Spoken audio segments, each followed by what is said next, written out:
Hello. I'm back again. It's 2 o'clock in the morning at this time on the East Coast in the United States.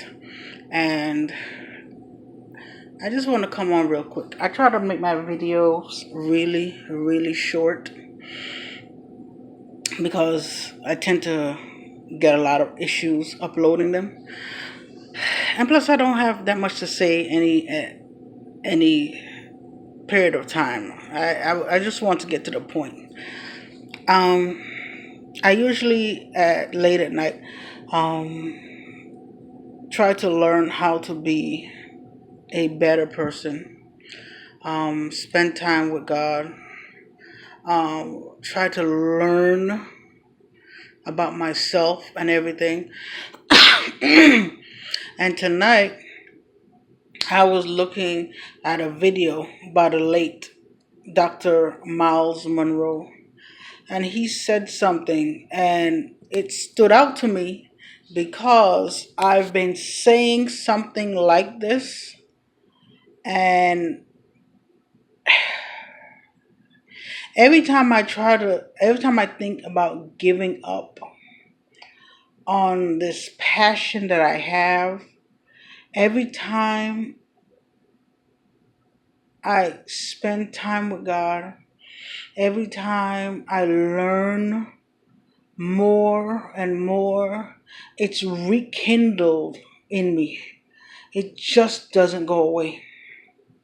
And the late Dr. Myles Monroe said a little parable, and he was talking about a slave that picks cotton. You've probably seen the video before. A slave that picks cotton. I'm going to be paraphrasing. The slave that picks cotton and the slave that cuts down sugarcane. That we've been taught to pick cotton and cut down sugarcane so long that we have mastered how to pick cotton and cut down sugarcane. And he says, but there became a time when we rose up to the slave masters and we wanted to fight against them. We rebelled against them. So the slave masters um,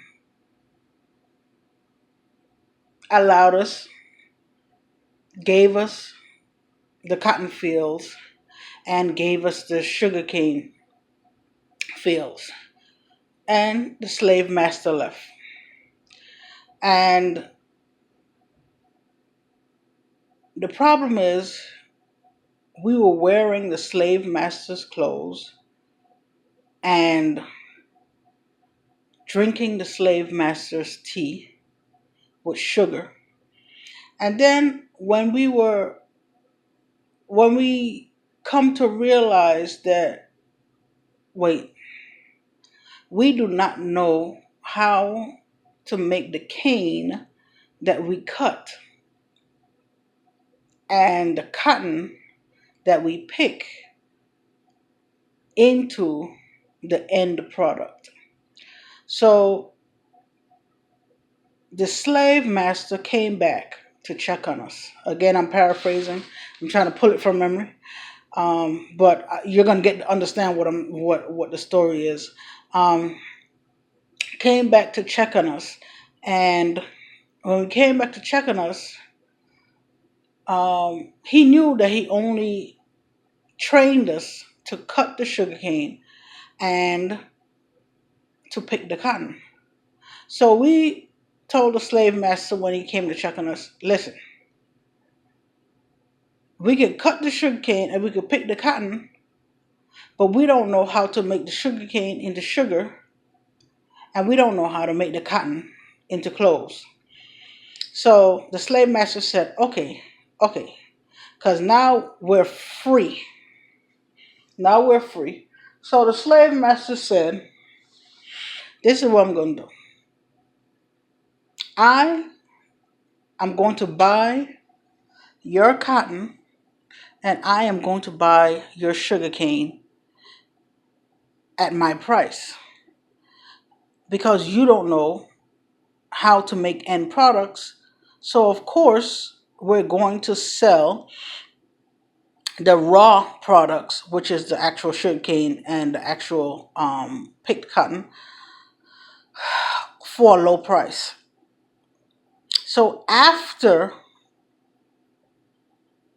the slave master comes and purchases our raw products, he makes the cotton into clothes, and he turns the sugar cane into sugar, and then because we need clothes and we like sugar,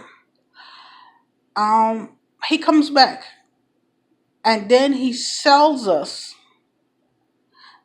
our own stuff, but of course the end product of it to us at a much higher price. At a much higher price. And this was so significant to me because I've been on Facebook mostly. I do most of my videos on Facebook because I don't have to try to upload. That's why I don't have a lot of videos on YouTube. But I realized that I have to put these videos on YouTube because then I could just also put them on Facebook later on. It's so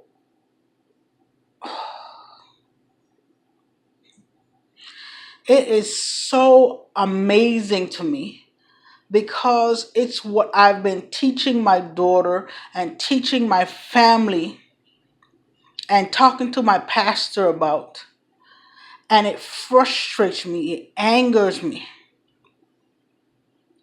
because one of the things people don't understand, for anyone that doesn't know, my name is Sharon Perry. I'm the CEO and founder of Your Worth It Foundation, housing advocacy. I'm a low income housing strategist. And um,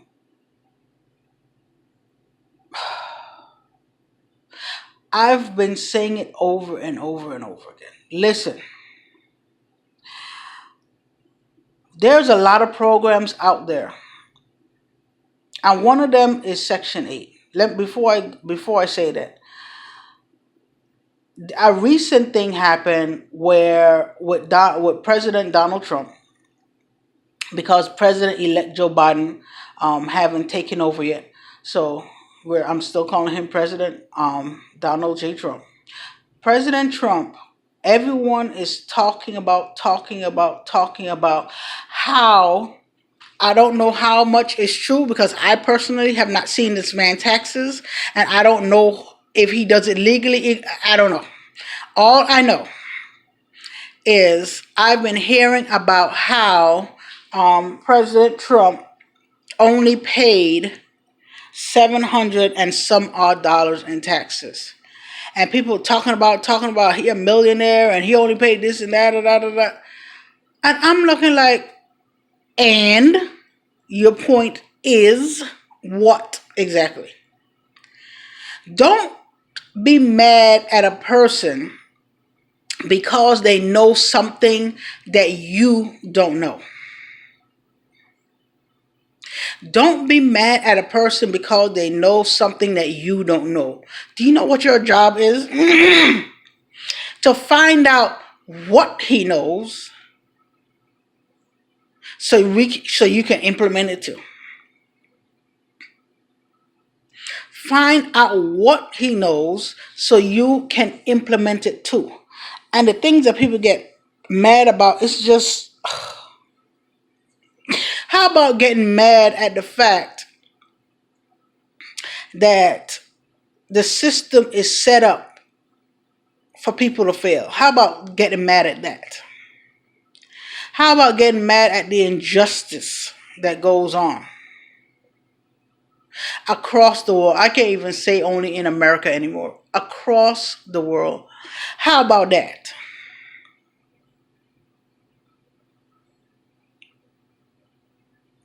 I'm happy for Section 8 and the voucher program. But there's something wrong with it. I'm happy for HUD wanting to have the plan of 10,000 homes and whatever, the 10,000, building 10,000 affordable housing thing. I'm happy for that. But there's something missing. And I've been going to meetings, I've been talking to people.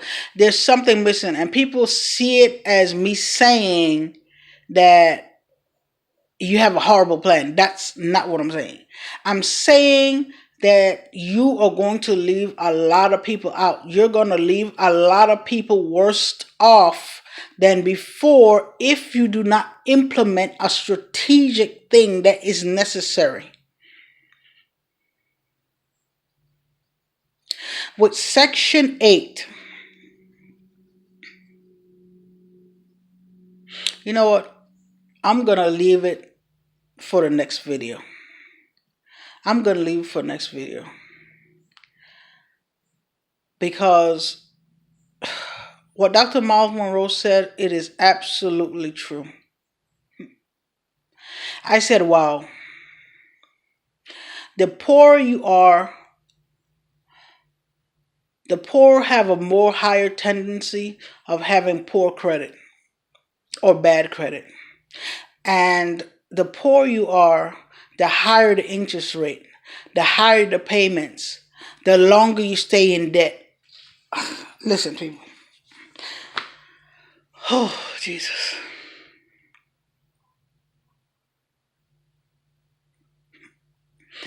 I can't be mad at my mother. I can't be mad at my dad. Because they were not taught these things.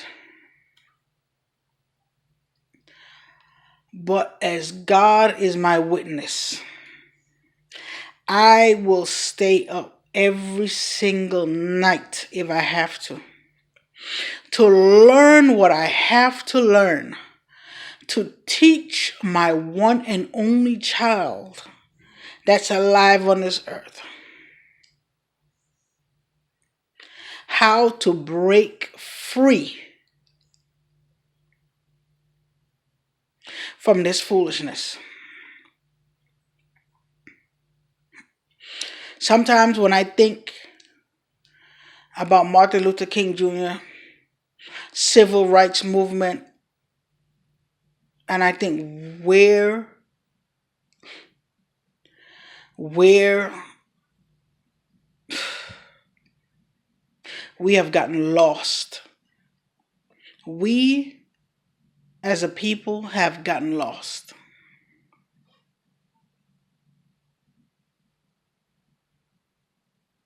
And then when Dr. Myles Monroe, the late Dr. Myles Monroe, gave that parable of the sugar cane and the cotton, I realized where it was. Even though we are free physically, we are not free economically, and we sure is not free mentally.